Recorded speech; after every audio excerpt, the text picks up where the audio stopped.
안녕하세요. 매일 새로운 사연을 전하는 읽어주는 사연 라디오입니다. 구독과 좋아요, 많은 공유 부탁드립니다. 오늘의 사연 시작하겠습니다. 안녕하세요. 올해 32살 되는 여자입니다. 결혼한 지는 올해 햇수로만 3년 차가 되네요. 대학교 때는 음악 관련된 쪽 전공을 했어요. 레슨실을 빌려서 제가 편한 시간에 강의하는 식으로 일을 하고 있고요. 전공 살리겠다고 처음에는 아르바이트식 과외한다고 시작한 건데 어떤 면에서 보니 직장을 구하는 것보다 시간도 탄력적이게 활용할 수 있다 보니 어느샌가 이게 제 직업처럼 굳어지게 되어버렸네요. 남편은 제가 가르치던 사람 중에 한 명이었고 어쩌다 보니 이렇게 결혼까지 하게 되었어요. 성격 좋으신 시부모님과 가족과 저 사이에서 제 편을 먼저 들어주는 남편. 어떻게 보면 정말 결혼 생활에 있어 완벽하고 남편도 가끔 농담식으로 저한테 시집 잘 온 거라고 웃으댈 때가 있는데 요즘은 정말 어디 가서 말도 하기 힘들 정도로 스트레스를 받고 있어요. 그리고 결혼은 둘이 한 건데 시집은 저만 잘 온 건가요? 반반 결혼했고 결혼할 때 어디 돈 한 푼 받은 것도 없는데 요즘 스트레스 받을 때마다 남편이 그런 식으로 웃으대던 거 생각하면 괘씸해서 더 화가 나네요. 완벽까진 아니지만 아무 걱정이 없어 보이는 결혼 생활이었지만 결혼 전부터 문제가 하나 있었어요. 정말 더할 나위 없이 다 좋았지만 신우 자리가 조금 별로였습니다. 그때는 시부모님도 신우와 저 사이에서 제 편을 들어주셨고 남편은 처음부터 제 편을 들어줬어요. 내 편이 이렇게 많은데 제가 결혼해서 신우랑 살 것도 아니고 신우 때문에 제 인생이 꼬여버릴 거라고는 생각조차 하지 못했었거든요. 신우는 저보다 한 살 아래인 남편과 연년생으로 따지고 보면 저랑은 나이가 같습니다. 처음 시부모님께 인사드리러 갔을 적에 남편은 이미 저한테 지 누나가 제정신이 아니니 조심하라고 경고 아닌 경고를 해주더라고요. 누나가 성격이 좀 유별나서 그러니 저한테 시비를 걸 수 있다고요. 제가 사람 가르쳐주는 일 오랫동안 해오면서 저도 여러 사람 만나봤고 그중에 진상들도 참 많았거든요. 그래서 솔직히 정신 나간 사람들 상대하는 게 무섭지는 않았어요. 걸어오는 싸움도 피하는 타입이 아닌데 남편 말에 신우가 성격이 이상한 건 시부모님도 알고 계시니? 괜히 신우랑 싸워서 시부모님 입장 난처하게 하지 말고 저보고 참아달라고 사정사정 하는데 저보고만 참으라고 하니 서운했는데 실제로 신우를 만나니 그렇게 말한 이유가 이해가 갔습니다. 정말 제가 본 사람 중에 으뜸이라고 해도 될 정도로 진상이었어요. 이미 제가 문을 열고 시댁에 들어온 순간부터 어디 한번 걸려만 봐라 하는 눈빛으로 쳐다보고 있었습니다. 결혼 전부터 남편과 저는 애초에 양가 도움 없이 우리끼리 결혼을 하자고 이야기가 된 상태였어요. 양가 부모님 모두 노후 대비가 끝나 있던 상황이지만 당장 목돈을 마련하기에는 여유 자금이 부족한 공통점이 있었거든요. 뭘 더 해주신다면 감사히 받을 생각이었고 친정에서도 시댁보다 더 해주면 더 해줬지. 절대 모자라게 하지는 않으실 거라고 하셨기 때문에 엄청난 걸 바라거나 하지는 않았습니다. 대화 중 화제가 자연스럽게 결혼 후에 살게 될 집에 대한 이야기로 넘어갔어요. 시부모님이 경기도 외곽의 노후 대책으로 사놓은 아파트가 있는데 워낙 외진 곳이라서 재미도 못 보고 있다고. 그 집에 신혼집을 차리라고 하기에도 출퇴근하기 영 그런 지역이다 보니 그 말도 못하겠다고 하십니다. 마음은 이만큼 해주고 싶은데 못 해주신다는 말을 돌려서 하시는 거라 단번에 이해를 했어요. 애초에 남편과는 그렇게 하기로 정했기에 서운하거나 하는 마음 따위는 들지도 않았습니다. 그런 말이 기분 나쁠 거 하나 없이 차라리 솔직하게 말해주신 게 감사할 지경이었죠. 저희도 애초에 양가 도움 없이 하려고 했다는 대답을 드리려던 찰나에 신우가 입을 열었습니다. 가족의 일원이니 발언권이 아예 없다고 하기는 조금 그렇지만 분명 신우가 끼어들 자리가 아닌데 입을 여니 살짝 의아했어요. 그런데 신우 입에서 나오는 말을 들으니 어이가 없는 걸 떠나 어처구니가 없더군요. 남편과 저를 쟤네들이라고 동시에 싸잡아서 낮춰 부르고는 시부모님 앞에서 어디 동네 유치원생도 안 부릴 땡깡을 부리기 시작했어요. 쟤들한테 그 집을 준다고 하면서 그러면 지금 살고 있는 서울집은 자기를 주는 게 맞다고 하는 겁니다. 맨날 아들만 저렇게 챙겨준다고. 첫째가 버젓이 시집도 안 가고 있는데 둘째 먼저 결혼시키는 콩가루 집안이 세상에 또 어딨냐고 입에 아주 개거품을 물면서 말이에요. 신우가 시집 안 간 게, 아니, 못 간 게 그 누구의 탓도 아니고 지 탓인데 그걸 가지고 차별대운에 모내하면서 저러고 있으니 아주 꼴불견이었어요. 집도 시부모님께서 저희를 준다고 하신 것도 아니고 마음이 그렇지만 현실이 어쩔 수 없다고 사과하는 말이나 다름없었는데 그 집을 쟤네만 주고 자기는 아무것도 안 주기만 해보라고 그랬다간 지금 당장 이 자리에서 콱 혀를 깨물어 버리겠다고 하는 겁니다. 자기 죽는 꼴 보고 싶지 않으면 알아서 잘하라며요. 신우가 난리법석 떠는 꼴을 보고 있으니 남편이 저한테 미리 경고한 게 무슨 말인지 딱 알겠더라고요. 성질이 더러운 게 아니라 저건 그냥 미친 사람이잖아요. 자리가 자리이니만큼 시부모님도 제 얼굴 보기가 그랬는지 신우한테 그 이야기는 나중에 하라고 핀잔을 주시더라고요. 그런데 신우는 오히려 그 말에 폭발을 해서 꽥꽥 비명을 지르면서 바닥에 대굴대굴 굴러다니기 시작했어요.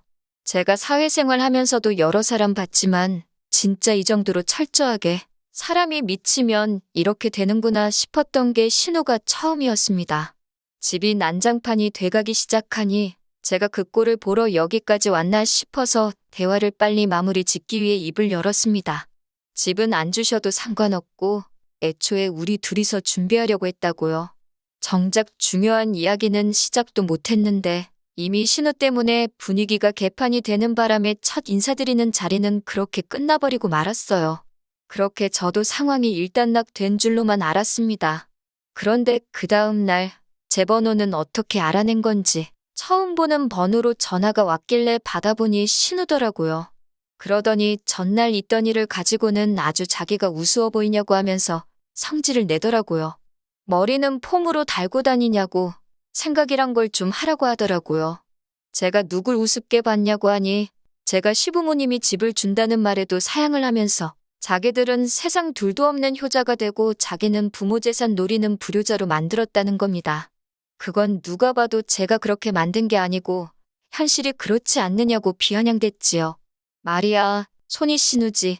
나이도 저랑 같고 남편의 누나만 아니면 그냥 제 또래의 여자잖아요? 예의는 신우가 없는 건데 어깃장을 부리니 저도 인내심에 슬슬 한계가 오더라고요. 언제까지 시부모님 등골 파먹을 생각하지 말고 독립할 생각을 하라고. 그리고 그 아파트는 시부모님 재산이니 두 분이 알아서 하실 문제고 정 탐이 나거든 나는 관심 없으니까 시집갈 때 한번 물어나 보라고 하고 전화 끊어버렸습니다. 저랑 남편은 그런 거 없어도 평생 먹고 살 자신 있다고 하고요. 한마디 하려고 전화했는데 역으로 한 소리를 들으니 분했는지 전화가 계속 걸려오더라고요. 곧바로 전화번호 차단해버리고 남편한테 연락했죠. 너네 누나한테 전화 안 오게 하라고요. 남편이 자초지종을 듣자마자 한숨을 푹 쉬더군요. 이야기 들어보니 저 돌아가고 난 다음에도 집에서 저보고 아주 아랫사람들 자세가 안 되어 있다고 하면서 모가지가 뻣뻣한 거 보라고 시집만 한번 와보라고 자기가 정신머리를 아주 뜯어고치겠다며 울음장을 놓았답니다. 그리고 이어서 그날 저녁에는 시부모님한테까지 전화가 왔어요. 미안하다고 하시더라고요. 신우가 옛날부터 욕심이 그렇게 많았고 자기가 잘 따라오지 못하고 동생이 잘 아는 걸 가지고 자기 탓을 안 하고 시부모님이 동생만 편애한다는 식으로 받아들였다네요. 신우한테 투자를 더하면 더했지 절대로 덜 한 적 없다고 하시는데 지가 못해놓고 왜 그러는지 모르겠다고 하시면서요. 잘 풀린 동생을 보니 자격지심에 질투를 하는 거라고 저보고 이해를 해달라고 하더라고요. 신우 시집 보내기 위해 자리를 백방으로 알아보고 계시고 신우도 딴 집으로 시집 가게 되면 출가회인의 마음을 역지사지로 생각하지 않겠냐고 하면서 저보고 참아달라고 말입니다. 저대로 시집 보내면 일주일도 안 돼서 반품당할 거라는 말이 목 끝까지 차올랐지만 그냥 있었네요. 신우가 저러는 걸 제가 참아야 할 이유는 없었지만 직접 전화하셔서 사과까지 하셨는데 그렇게 하겠다 했습니다. 하지만 한편으로는 신우가 저렇게 된 게 뭐든지 오냐오냐 해주고 넘어가준 시부모님 탓이 가장 크지 않을까 생각했어요. 뭐 반대로 남편도 시부모님도 신우가 저러는 게 억지인 거 알고 제 기분을 헤아려 주려고 노력하시니 말만 저렇게 하고 아무 힘도 없는 신우 때문에 제가 결혼까지 포기할 이유는 없다고 생각했습니다. 어차피 결혼하면 남편이랑 살지 신우랑 사는 게 아니니까요. 나중에 알았는데 신우가 또 우리들 결혼시키면 혀를 깨물겠네 어쩌네 하면서 또 난리를 쳤나 봅니다.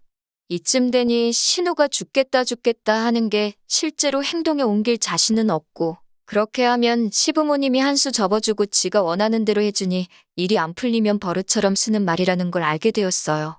신우는 제가 예상한 대로 저희 결혼 생활에 아무런 문제가 되지도 않았습니다. 오히려 저희가 시부모님께 용돈을 드리면 시부모님이 저희 가고 나서 그 돈을 신우 쓰라고 주셨던 것 같아요. 그러니까 저희가 시댁에 찾아오는 게 싫어도 반대도 못하고 끙끙대고만 있었겠죠. 제가 힘들게 번 돈 신우 좋으라고 계속 드리기는 싫으니 이 사실을 알고 난 다음부터는 돈이 아니라 선물로 가져다 드렸네요. 그래도 염치는 조금 남아있는지 제가 선물 싸올 때마다 얼굴 표정이 썩어가지고는 아무 말도 못하고 발을 동동 구르는 꼴을 보는 재미가 참 쏠쏠했습니다. 코로나 터지면서 저 같은 경우에는 하던 일에 타격이 조금 있었습니다. 레슨실 구하기도 힘들어지고 해서 한동안 일을 못하게 되었어요. 원래는 자녀 계획이 결혼하자마자 최대한 빠르게였는데 직구하는데 저금을 많이 사용했다 보니 1년에서 2년 정도는 더 모아놓고 아이를 갖는 게 더 좋겠다는 생각이 들었습니다. 좋을 거 하나 없는 나날이 계속되었는데 그나마 환영할 만한 소식이 하나 들려왔으니 그게 바로 신우의 결혼 소식이었습니다. 신우가 난데없이 결혼할 사람을 데리고 온다고 하여 저희도 부랴부랴 시댁으로 향했습니다. 그런데 분위기가 영 좋지가 않더라고요. 시부모님 앞에 웬 남자가 납작 엎드려 있고 그 인자하신 시부모님마저도 이 상황을 뭐라고 해야 할지 모르겠는지 고개를 돌려 애써 상황을 외면하려 하셨어요. 상황 파악을 하고 나니 시부모님 심정이 이해가 가더라고요. 결혼한다고 데리고 온 남자가 이제 막 군대 다녀온 22살짜리 대학생이었으니 말입니다. 아무리 사랑의 나이도 국경도 없다지만 이건 좀 아니다 싶었어요. 남자 쪽에서는 신우의 뭘 보고 저렇게 결혼을 하려고 무릎까지 꿇었나 싶었는데 알고 보니 속도 위반이었네요. 어린 나이에 그래도 책임져 보겠다고 저러고 있는 게 장하기는 했는데 솔직히 모아놓은 거 하나 없이 평생을 백수로 살아온 신우에 이제 막 군대 다녀온 22살짜리 애송이가 결혼해서 얼마나 행복하게 잘 살겠어요? 그렇다고 양쪽 집이 평생 일 안 해도 놀고 먹을 수 있을 만큼 부잣집도 아닌데 말이죠. 시부모님도 신우 결혼해서 독립시키는 게 평생의 소원이라고 하셨는데 절대로 이런 식의 결혼은 아니었을 거예요. 그래도 신우가 죽어도 이 남자랑 결혼을 하겠다고 하니 자식에게는 부모 없다고 신우가 행복하다면 그걸로 된 거라고 결혼을 위해 지원을 아끼지 않기로 결심을 하셨답니다.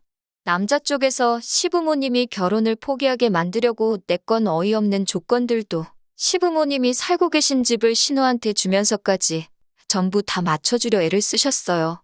덕분에 시부모님은 강제로 노후 대비책인 경기도 집으로 이사를 나가게 되셨죠. 아직 아버님이 일을 하고 계셔서 거기서 서울까지 출퇴근하셔야 하는데 왕복으로 3시간씩 걸린다니 제가 다 마음이 안 좋더라고요. 그만큼 이 결혼을 하고 싶어 하는 건 온 세상의 신우 단 한 명뿐이었을 거예요. 아무리 좋은 게 좋은 거라지만 더 늦어버리면 돌이킬 수도 없으니 잘 생각하라고 말했죠. 저는 진심 어린 조언이었는데 신우는 저보고 자기가 시부모님 서울집을 받게 되니 그게 배 아파서 그러냐고 비아냥대더군요. 그래서 그냥 말을 말자 싶었습니다. 신우는 신우 인생이 있고 나는 내 인생이 있으니 나만 잘 살면 된다고 생각했어요. 신우가 집이 생기니까 세탁기는 어딨게 좋네. 에어컨은 어딨게 좋네. 남편한테 쉴 틈 없이 연락을 하더라고요. 남편도 누나가 결혼하니 뭐 하나 해야 하는 거 아니냐 제 눈치를 보길래 제가 남편 보는 앞에서 나무로 된 빨래판이랑 선풍기 하나 사서 보내줬습니다. 신우한테 이 이상 해주면 그냥 신우랑 살라고요. 신우도 그 물건들 받고 나서 장난하냐고 하면서 저한테 전화를 해서 성을 부렸는데 그때 저랑 대판 싸우고 연 끊고 지내겠다 해서 저도 그러자 했습니다. 저희는 손해볼 게 하나도 없으니까요. 아무튼 없는 형편에 시부모님이 이리 끌고 저리 끌고 해서 남자 쪽 집안 요구를 다 맞춰줬다고 합니다. 그러다 지푸라기라도 잡는 심정으로 신우한테 친자검사 의뢰를 요구했다나 봐요. 신우도 꼴릴 게 없는지 아주 당당하게 응했는데 세상에, 검사 결과 그 남자가 아이 아빠가 아니라는 결과가 나왔습니다. 그날로 결혼이 파토 나버린 건 두말할 것도 없고 집도 아주 난리가 났더라나 봐요. 신우가 그때쯤 만난 남자가 한두 명이 아니었나 봅니다. 그 중에서 제일 잘난 놈을 골라 그 남자를 아이 아빠로 하기로 결정을 했나 봐요. 당연히 그 당시 만난 남자들이 헤아릴 수가 없으니 졸지의 애아빠는 누군지도 모르는 상황이 돼버린 겁니다. 그리고 제가 걱정한 대로 돌이키기엔 너무 늦어버린 거예요. 그렇게 신우는 엄마가 되었고요. 직장도 없고 뭣도 없는 신우가 혼자 어떻게 애를 키우겠나요? 시부모님께서 다시 합가를 하자 제안하셨답니다. 그런데 신우가 내 집에 들어와서 살 생각은 꿈도 꾸지 말라고 했다는 거예요. 시부모님이 평생을 바쳐 만든 집에 자기가 들어와 혼자 살고 있다고 그걸 내 집이라고 우기는 신우도 웃기고, 신우 눈치 보면서 자기 집에 돌아가지도 못하고 계신 시부모님도 웃겼습니다. 아직 명의 변경도 안 했는데 왜 신우 눈치를 그렇게 보시는 건지 도무지 이해가 되지 않았어요. 시부모님은 어떻게든 신우를 도와줄 생각을 하다가 뾰족한 수가 없으니 저에게 연락을 해오신 겁니다. 그런데 시어머니의 상상도 못한 발언에 정말 경악을 금치 못했네요. 신우랑 손주가 걱정돼서 잠도 못 주무시겠다고요. 신우 본인이 도움을 거절하니 어떻게 할 수도 없는데 어차피 아직 그 집이 시부모님 명의로 되어 있으니 그 집을 팔아서 저희 집 근처에다가 신우가 살 집을 구해주고 싶으시답니다. 제가 요즘 일거리가 많이 줄어서 집에 지내고 있으니 제가 수시로 드나들면서 신우를 도와주면 좋겠다고 하시는 거예요. 생각만 해도 소름이 돋더라고요. 그렇게는 할 수 없단 말씀드리니 오며 가며 힘들지 않게 집도 가까이 새로 구해줄 건데 어려운 일 아니지 않냐며 꼭 좀 부탁한다고 하시는 거예요. 신우가 저희랑 연 끊고 지낸다 했다는 말씀을 드려도 막무가내셨습니다. 그래서 저도 똑같이 막무가내로 나갔어요.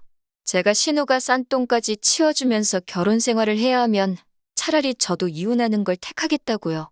지금 남편과 저 사이에 아이도 없고 결혼도 반반 결혼했는데 아쉬울 게 전혀 없다고 말이죠.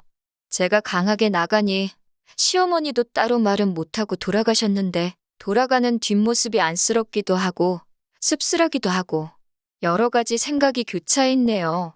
결국 집에 돌아와 남편과 상의 끝에 신우가 집 근처로 이사 오는 일은 절대 없도록 하고 무슨 일이 있을 때 제가 아닌 남편이 가서 신우를 도와주기로 했습니다.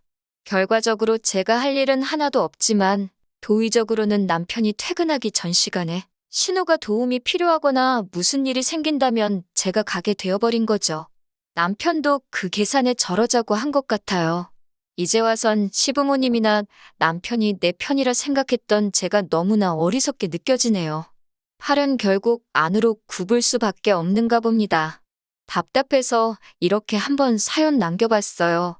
사연 보내드린 지 반년 만에 이렇게 다시 찾게 되었네요. 정신 못 차린 신우 때문에 온 가족이 피해보던 사연을 보냈던 사람이에요. 신우가 독립을 하게 되면서 시부모님께서 신우한테 생활비를 주신다고 하셨어요. 오지랖이기는 하지만 제가 그건 좀 아닌 것 같다고 말씀드렸네요. 솔직히 신우가 저렇게 된 이유 중에 시부모님 탓도 조금은 있는 거라고 그동안 참아온 말도 했어요. 지금은 신우가 자립할 수 있게 도와줄 때지. 시부모님께서 신우한테 더 이상 생활비를 주지 못하게 되었을 때 그때가 언젠가는 오지 않겠냐고 했죠. 시부모님이 저보고 그럼 어떻게 해야 하냐고 물으시더라고요. 신우가 시부모님이 집에 오는 걸 반대를 하고 나섰으니 하는 수 없이 집으로 출퇴근하는 시터분 한 명을 고용해서 신우한테 붙여주기로 했습니다. 신우는 대신 일자리를 구해서 출근을 하는 방식으로요. 일을 안 하면 당연히 시터도 구해주지 않을 것이고 일체의 생활비 지원도 없을 거라고 했어요.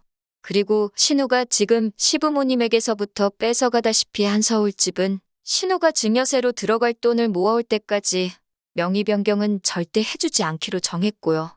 그러니 신우는 하기 싫어도 일을 시작해야 했습니다. 신우가 한 달 일해서 벌어오는 돈이 집으로 출퇴근하며 아이 봐주고 집안일 해주시는 시터분 월급보다 적은, 배보다 배꼽이 큰 웃기지도 않은 상황이 발생했지만 그래도 신우가 정신 차리고 일을 시작한 부분에 의미를 두기로 했어요. 시부모님도 굉장히 흡족해 하셨습니다. 실제로 제가 후기를 보내기까지 정말 신우는 열심히 사는 것처럼 보였어요. 그런데 얼마 전에 기어이 일이 터지고 말았네요. 아이 돌봐주시는 분이 사색이 되어서 시부모님이면 남편한테며 연락을 했다고 하더라고요. 보통 신우가 출근하기 전에 그분이 집에 도착하시는데 아이만 혼자 있고 신우는 없더래요. 시터분이 무슨 일인가 하고 집을 살펴봤는데 거기에 신우가 힘들다, 갑갑하다 뭐 이런 식의 편지를 써놓고 출근도 하지 않고 사라져버린 거죠. 집에서는 아주 난리가 났죠. 저도 그날 일정을 다 취소하고 남편도 회사 휴가 내고 나와서 시부모님하고 다 같이 집 나간 신우 찾는다고 아주 한바탕 했어요. 전화도 안 받는데 아무리 대한민국 땅이 좁다고 한들 마음 먹고 잠적한 사람을 무슨 수로 찾겠어요? 경찰에 실종 신고도 하고 난리가 났습니다. 시부모님은 우리 딸 어떡하냐고 그러면서 아주 집이 초상집 분위기가 되었어요. 그리고 그날 새벽에 서울 외곽에 있는 한 술집에서 전화 한 통을 받게 되었습니다. 신우가 거기서 술 먹고 뻗어 있다는 연락이었습니다. 가게 문 닫아야 되니까 제발 좀 데려가 달라고요. 새벽에 온 가족이 차 끌고 거기로 갔더니 아주 온 가족이 걱정시킨 것과는 다르게 세상 행복한 표정으로 지집 안방인 것 마냥 퍼질러 자고 있더라고요. 사장님 말씀이 진상도 아주 이런 진상이 또 없었다고, 계산도 안 했다고 술값까지 내야 했어요. 혼자 와서 술을 진탕 마시고는 남자 손님들한테 가서 자기 술값 내주면 오늘 하루 놀아주겠다고 아주 난리도 아니었답니다.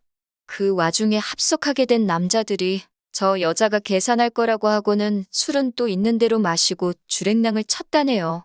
뭘 어떻게 마셔야지 동네 술집에서 술값이 50만 원이 나오는지는 모르겠는데 그 주랭랑을 친 테이블값까지 계산을 해줘야 했어요. 술을 얼마나 마신 건지 집에 돌아가는 차 안에서도 세상 모르고 자고 있더라고요.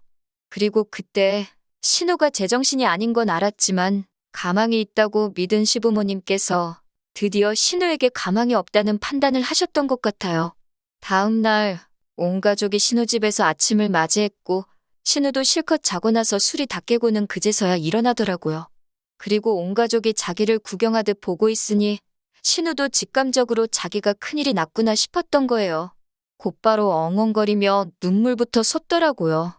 혼자서 애 키우는 게 얼마나 힘든지 아냐? 아빠도 없이 자랄 아이가 너무 불쌍하다. 전부 감정에 호소할 만한 것들로 말입니다. 시어머니가 눈 하나 깜빡 안 하고 그래서 어떻게 하고 싶어서 애도 집에다 내팽개쳐두고 술을 마시러 간 거냐고, 애한테 아빠만 들어주려고 그 먼 곳에 있는 술집으로 간 거냐고 화를 내시니 신우가 완전 쫄아서 당황을 하더라고요. 이게 아닌데? 평소였으면 먹혔을 텐데 하는 표정이었죠. 그러고서는 부린다는 억지가 솔직히 아이 혼자 못 키우겠다, 너무 힘들다, 아빠 없이 자랄 아이 생각하면 자기도 마음이 아프다 했던 이야기 계속하면서 마침 저희 부부가 애가 없으니까 저희 보고 아이를 데려다가 키우면 좋겠다고 하는 겁니다. 그리고는 또 이러다가 나 힘들어서 죽겠다, 가끔씩 나쁜 생각이 든다 하면서 평소에 하던 죽겠다는 레파토리를 또 하고 있는 거예요.